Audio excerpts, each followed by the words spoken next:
അംഗങ്ങളുടെ എണ്ണത്തിനനുസരിച്ച് തന്നെ 4 ബെഡ്റൂമുകളാണ് ഇവിടെ ഉള്ളത്. മിനിമലിസ്റ്റിക് ഡിസൈൻ കൺസെപ്റ്റ് തന്നെയാണ് ഓരോ ബെഡ്റൂമും ഇവിടെ ഡിസൈൻ ചെയ്തിട്ടുള്ളത്.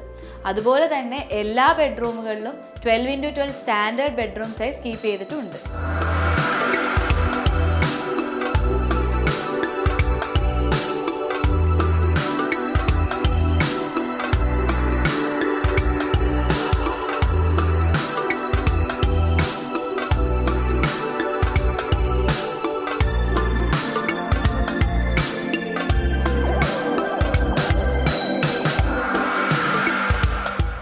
ടോട്ടൽ ഈ വീടിനകത്ത് നമ്മൾ 4 ബെഡ്റൂമാണ് കൊടുത്തിരിക്കുന്നത്. ഗ്രൗണ്ട് ഫ്ലോറിൽ 2, ഫസ്റ്റ് ഫ്ലോറിൽ 2. ഇതിൽ ഗ്രൗണ്ട് ഫ്ലോറിൽ 2 ബെഡ്റൂമും ഡയഗണലി, നേരത്തെ ഞാൻ പറഞ്ഞ പോലെ തന്നെ ഡയഗണലി ഓപ്പോസിറ്റ് ആയിട്ടാണ്. അതായത് ഈ കോർ സ്പേസ് ആയിട്ടുള്ള നമ്മുടെ ഡൈനിങ് റൂമിന് ഡയഗണലി ഓപ്പോസിറ്റ് ആയിട്ടാണ് നമ്മുടെ 2 ബെഡ്റൂം ഇരിക്കുന്നത്. ഈ 2 ബെഡ്റൂമിനും തന്നെ 12 feet by 12 feet സ്പേസ് കൊടുത്തിട്ടുണ്ട്. അതായത് ഒരു standard size of bedrooms. In addition to that wardrobe space കൊടുത്തിട്ടുണ്ട്. എല്ലാ ബെഡ്റൂമിനും തന്നെ റിസസ്ഡ് ആയിട്ടുള്ള രീതിയിലാണ് വാർഡ്രോബ് കൊടുത്തിരിക്കുന്നത്. ഇതിന് പുറമെ നമ്മൾ എല്ലാ ബെഡ്റൂംസിലും ഡ്രസ്സിംഗ് സ്പേസ് കൊടുത്തിട്ടുണ്ട്.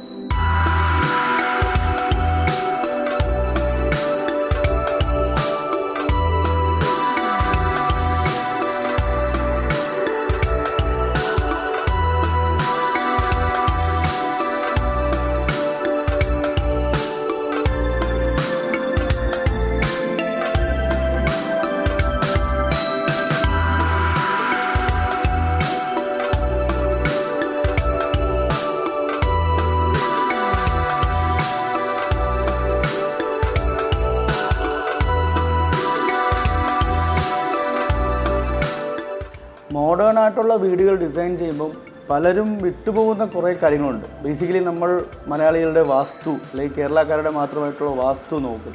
പക്ഷേ നമ്മളതിൻ്റെ ബേസിക് കാര്യങ്ങളൊക്കെ നോക്കാൻ ഇവിടെ ശ്രമിച്ചിട്ടുണ്ട്. അതായത് നമ്മുടെ ഇവിടെ സ്റ്റെയർ ഡിസൈൻ ചെയ്തേക്കുന്ന അല്ലെങ്കിൽ സ്റ്റെയർ കയറി പോകുന്നതെല്ലാം ഒരു പ്രദക്ഷിണം വയ്ക്കുന്ന രീതിയിലാണ് കയറുന്നത്. മെയിൻ ഡോറിൻ്റെ എൻട്രി അങ്ങ് ബാക്ക് വരെയും കാണാൻ പറ്റുന്ന രീതിയിൽ. പിന്നെ ടോയ്ലറ്റിൻ്റെ പൊസിഷൻസ് കഴിയുന്നതല്ല. ഈ വീടിന് നമ്മൾ ഒരു കോർണേഴ്സിൽ പോലും നമ്മൾ ബാത്റൂംസ് അറേഞ്ച് ചെയ്തിട്ടില്ല. ബാത്റൂംസ് എല്ലാം കോർണേഴ്സിൽ നിന്ന് മാറിയിട്ടാണ്. എന്നാൽ ഈ ബാത്റൂംസ് എല്ലാം തന്നെ എലിവേഷനിൽ നമുക്ക് കാണാൻ പറ്റും. പക്ഷേ അതിൻ്റെ ഒരു പൈപ്പ് ലൈനോ അല്ലെങ്കിൽ എക്സ്റ്റീരിയർ വൈസ് അതൊരു ബാത്റൂം ആണെന്ന് ഫീൽ വരാത്ത രീതിയിലാണ് നമ്മൾ ഡിസൈൻ ചെയ്തിരിക്കുന്നത്.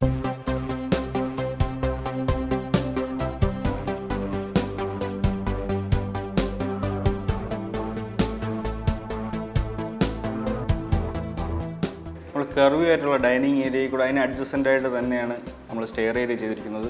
ഈവൻ സ്റ്റെയറിൻ്റെ റൈസറിലും ത്രെഡിലും പോലും ടീക്കിൻ്റെ തടി ഉപയോഗിച്ചിട്ടുണ്ട്.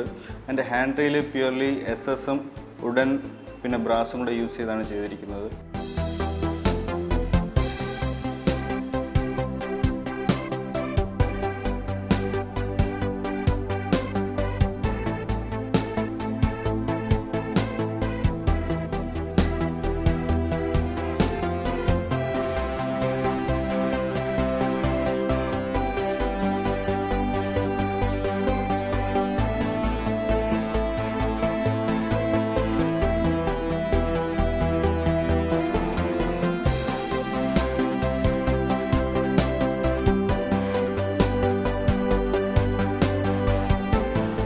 സർക്കുലർ ഷേപ്പിൽ തന്നെയാണ് ഇവിടെ അപ്പർ ലിവിംഗ് സ്പേസും ഒരുക്കിയിരിക്കുന്നത്.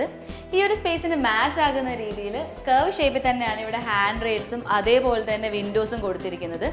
പിന്നെ ഈ ഒരു സ്റ്റെയർ ഭിത്തിനോട് ചേർത്ത് കൊടുത്തത് കാരണം ഇവിടെ ധാരാളം സ്പേസ് കിട്ടുന്നുണ്ട്.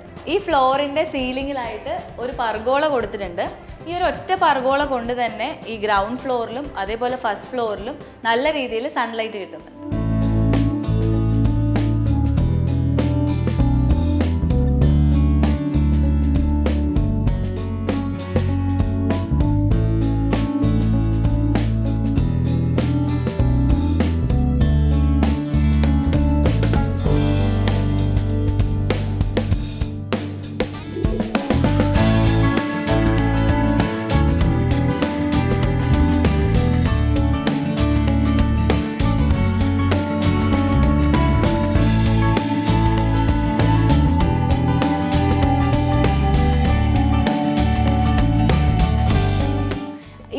സ്പേസിനോട് കണക്ട് ചെയ്തിട്ട് 2 ബെഡ്റൂമും ഒരു ഓപ്പൺ ബാൽക്കണിയും ഒരു യൂട്ടിലിറ്റി ഏരിയ ആണുള്ളത്.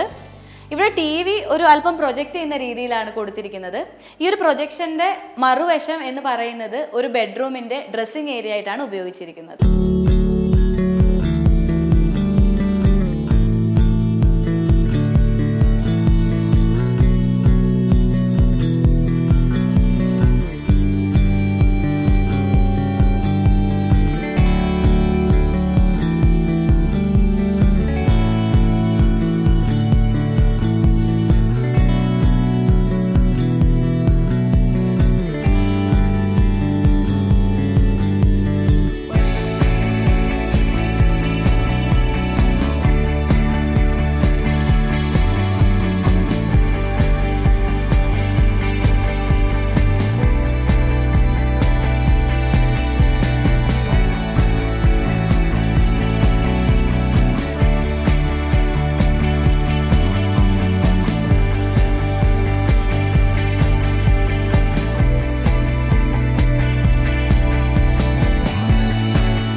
സ്റ്റെയർ കയറി ഫസ്റ്റ് ഫ്ലോർ ലിവിംഗിൽ കൂടെ തന്നെ 3 ഓപ്പണിംഗ് കൊടുത്തിട്ടുണ്ട്. അതായത് നമ്മൾ 2 ബെഡ്റൂമിലോട്ടും ഫ്രണ്ട് ബാൽക്കണിയിലോട്ടും ഇറങ്ങാൻ വേണ്ടി. ബാൽക്കണി എൻ്റർലി സെറ്റ് ചെയ്തിരിക്കുന്നത് നമ്മളെ ഫ്രണ്ട് കായൽ ഏരിയയിലോട്ട് ഫേസ് ചെയ്താണ്, ഈസ്റ്റിലോട്ട് ഫേസ് ചെയ്താണ് ബാൽക്കണി സെറ്റ് ചെയ്തിരിക്കുന്നത്.